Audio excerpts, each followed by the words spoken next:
लगाया। आंखें देखी तो मैं।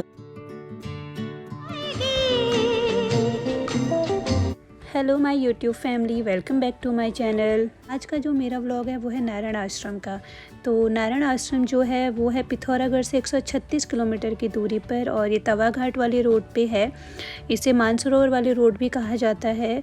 और इसका जो एल्टीट्यूड है वो है 2734 मीटर का, और कम से कम 9000 फीट की ऊंचाई पर जो है ये आश्रम है। तो हमें यहाँ पर पिथौरागढ़ से धारचूला जाने में कम से कम हमें 3 घंटे का टाइम लगा, और वहाँ से फिर हम लोग तवा घाट वाली रोड पे गए, और उस वाली रोड से हमें नारायण आश्रम तक पहुँचने में कम से कम 5 घंटे का लगा। तो आप समझ लीजिए कि 7 से 8 घंटे का जो है आपका ये सफ़र होने वाला है, जो कि बहुत ही रोमांचित और बहुत ही ज़्यादा जो है एडवेंचर ट्रिप होने वाला है। तो आइए आप भी इंजॉय कीजिए मेरे सुंदर से ट्रिप।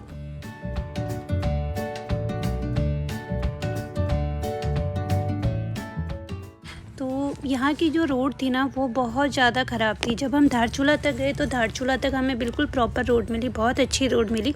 लेकिन धारचूला के बाद जब हम लोग नारायण आश्रम की तरफ जब हमने कट लिया तो वो जो रोड थी पूरी वो ऑफ रोड थी, तवा घाट की जो रोड है। तो तवा घाट वाली रोड पूरा मतलब यहाँ पर आप देख सकते हैं कि रास्ते भर में सिर्फ मलबा, बड़े बड़े पत्थर, और जो साइड में है वो हमारी काली नदी है। यहाँ की आपको एक बहुत ही खूबसूरत जो चीज़ लगेगी ना वो है भारत और नेपाल। हम जो नदी देख रहे हैं काली नदी की इस तरफ जो है आप हमारा भारत देख रहे हैं, और जो दूसरी तरफ के आपको ऊंचे ऊंचे पहाड़ दिखाई दे रहे हैं वो है नेपाल। तो काली नदी यहाँ पर नेपाल और भारत को जो है वो अलग करती है। और ये जो नज़ारे थे सच में बहुत खूबसूरत थे। और वहाँ पर एक चीज़ मुझे बहुत पसंद आई, क्योंकि मैंने इससे पहले ऐसे पहाड़ नहीं देखे थे।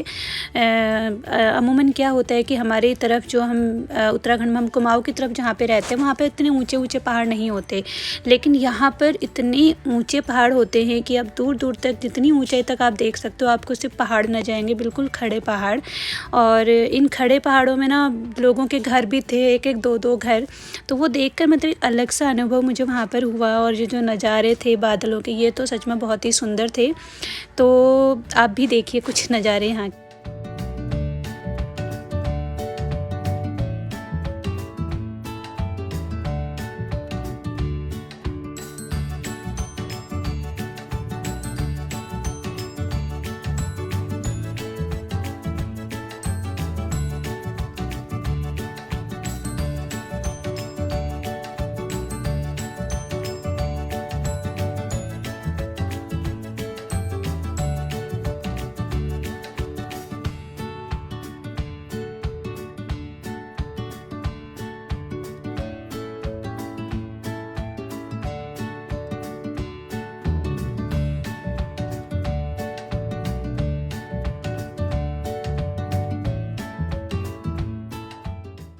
और यहाँ पर आपको जगह जगह पर ऊंचे ऊंचे झरने आपको हर जगह से दिखाई देंगे। इतने ऊंचे पहाड़ों में झरने तो यहाँ पर आपको जगह जगह पर दिखाई देंगे। उसके अलावा जो आपको यहाँ पर सबसे ज़्यादा दिखाई देगा वो दिखाई देगा पल पल बदलता हुआ मौसम। कभी यहाँ पर बारिश हो जाती है, कभी यहाँ पर धूप खिल जाती है, कुछ पता नहीं चलता। और ये जो रास्ता है वैसे इसे हम लोग मानसरोवर यात्रा रूट भी कहते हैं, क्योंकि अभी भी जो मानसरोवर यात्रा होती है वो यहाँ से भी होती है। तो पहले के भी लोग जो यात्रा करते थे वो पैदल ही इस रास्ते में यात्रा करते थे। तो अभी मैं जो ये आपको डैम दिख रहा है इसको बोलते हैं छिरकिला डैम, जो कि यहाँ पर एक अच्छा खासा डैम है, दिखने में भी बहुत ही सुंदर है। और हाइट देखिए, और डैम कितना नीचे दिखाई दे रहा है, और हम कहाँ पर हैं। ये हमें वहाँ पर उड़ते हुए पक्षी मतलब देखो ना कितने बढ़िया से दिखाई दे रहे थे। मुझे नहीं लगता कि ऐसा हमें हर जगह देखने को मिलता है। जब हम इतनी हाइट पे होते हैं तो ही हमें इतने सुंदर नज़ारे देखने को मिलते हैं। तो हम अभी यहाँ पर जो ना बहुत हाइट में आ चुके हैं, यानी कि ये जो है हमारा, अब नीचे देखिए ज़मीन और नीचे नदी आपको दिखेगी, तो उससे हम लोग काफ़ी हाइट में आ चुके हैं अभी। और तभी यहाँ पर बादलों का भी आपको सुंदर से नज़ारे दिखाई दे रहे हैं। नीचे देखिए वो नदी है काली नदी, और हम काली नदी से इतनी हाइट में आ चुके हैं। तो आंखें देखी तो मैं।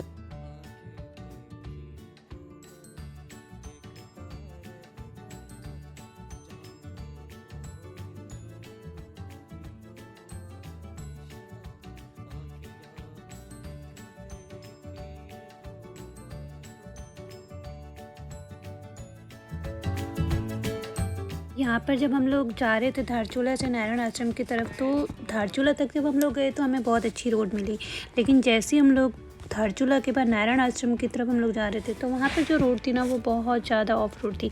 तो उस वजह से यहाँ पर आप देख सकते कि कितनी टूटी फूटी सड़क, आप जगह जगह पर पत्थर, बड़े बड़े मलबे आप रास्ते में देख सकते हैं। तो यहाँ पर क्या है ना कि आप जब भी आप ऐसी जगह पर घूमने के लिए आएँ तो आपका जो ड्राइवर होना चाहिए वो एक एक्सपर्ट ड्राइवर होना चाहिए जो कि पहाड़ों में अच्छे से गाड़ी चलाना जानता हो।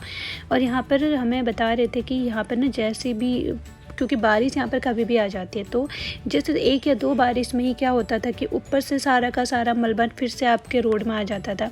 उस वजह से रोड आपको जगह जगह पे बंद मिलती थी। तो यहाँ पर काम भी बहुत चल रहा था, क्योंकि ये पहाड़ जो है ना बहुत ही ज़्यादा कच्चे होते हैं। कच्चे होने की वजह से बारिश में, हल्की सी बारिश में भी यहाँ पर जो है ये मलबा नीचे आ जाता था। और बरसात में कहते हैं कि यहाँ पर 3 से 4 महीने तो ये सड़क पूरी तरीके से बंद रहती है।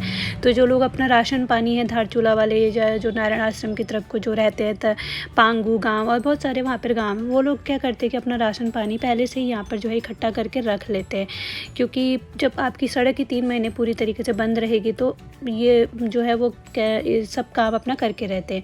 और दूसरी तरफ ये हमें बता रहे थे कि यहाँ पर जब बर्फ़ पड़ती है तो बर्फ़ के टाइम पे भी यहाँ पे जब जाड़ों में भी कम से कम 2 से 3 महीने सड़क पूरी बंद रहती है, क्योंकि बर्फ़ इतनी ज़्यादा पड़ती है। और ये है सुंदर सी हमारी काली नदी। काली नदी के उस तरफ है नेपाल और इस तरफ है हम लोग।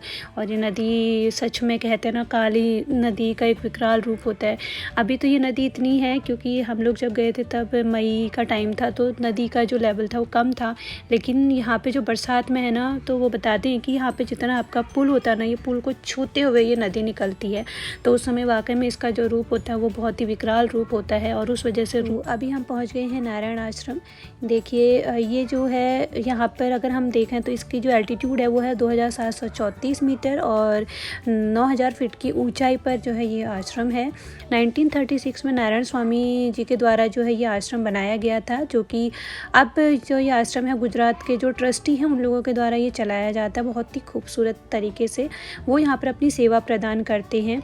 और 2 महीने ये आश्रम जो है वो बंद रहता है जून जुलाई में, और उसके बाद 2-3 महीने ये बंद रहता है हमारा नवंबर दिसंबर जनवरी में, क्योंकि उस समय पे यहाँ पे बर्फ़ पड़ती है। और तो यहाँ पे जो है पूरी तरीके से बंद कर दिया जाता है। और ये बहुत ही खूबसूरत, देखिए आश्रम कितना सुंदर लग रहा है, बहुत ही ज़्यादा सुंदर लग रहा है। और यहाँ पर जो है आपको गेस्ट हाउस मिल जाएगा, तो यहाँ पर आपको प्रॉपर घर का खाना मिलता है। उनके 2 से 3 टाइम खाना मिलेगा आपको, मॉर्निंग में, दिन पे और रात में। और समय समय पे आपको चाय पीने को मिलेगी। और ये है वो आश्रम, बहुत ही सुंदर, बहुत ही सुंदर।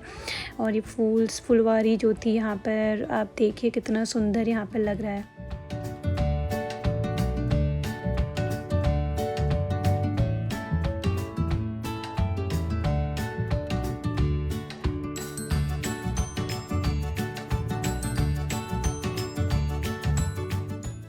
तो ये जो आश्रम है, वैसे ये प्रॉपर मेडिटेशन सेंटर इसको कहा जाता है, क्योंकि यहाँ पर आपको एक अलग सी शांति की अनुभूति होगी।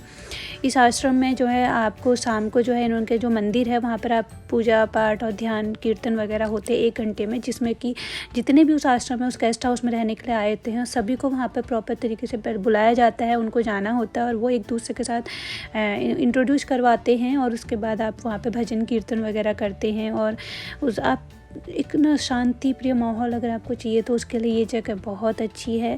आप लोग यहाँ पर आइए, आपको यहाँ पे सारी सुख सुविधाएं मिलेंगी, रहने के लिए, खाने पीने के लिए इनके आश्रम की तरफ से आपको मिलेगा। और एक नॉमिनल सा चार्ज होता है, जैसे हम लोग जब गए थे तो हमसे 550 पर पर्सन की तरफ से जो है चार्ज लिया था। और उसमें पूरा 1 दिन हमारा रहना था, खाना पीना 3 टाइम का, और प्रॉपर एक पूरा हमें बड़ा सा रूम मिला था, गेस्ट हाउस जो था वो रहने के लिए। तो आइए आप लोग यहाँ पर सफ़र कीजिए। ऐसे एडवेंचर ट्रिप जो है वो लाइफ में करने चाहिए। ये जो ट्रिप था वो मेरी लाइफ का सबसे बेस्ट ट्रिप था। इसमें जितना मुझे रास्ते में डर लगा, उसके बाद जब मैं उसके डेस्टिनेशन में पहुँची मुझे उतनी ही खुशी भी हुई और उतना ही अच्छा भी लगा। तो ऐसे एडवेंचर करते रहिए, आते रहिए। यहाँ पर आप आएंगे तो आपको ये भी पता चलेगा कि पहाड़ों में जो इतनी ऊंचाई में लोग रहते हैं उनकी लाइफ में भी बहुत ज़्यादा स्ट्रगल होते हैं, वो बहुत ही मेहनती होते हैं और उन्हें क्या क्या देखना पड़ता है वो भी आपको जो है देखने को सीखने को मिलेगा। तो आप लोग भी ऐसा सुंदर सा ट्रिप बनाइए और अपनी लाइफ को एंजॉय कीजिए। तो ये था मेरा आज का व्लॉग। अगर अच्छा लगे तो please like share and subscribe कीजिए। तब मिलती हैं नेक्स्ट व्लॉग में, तब तक के लिए टेक केयर।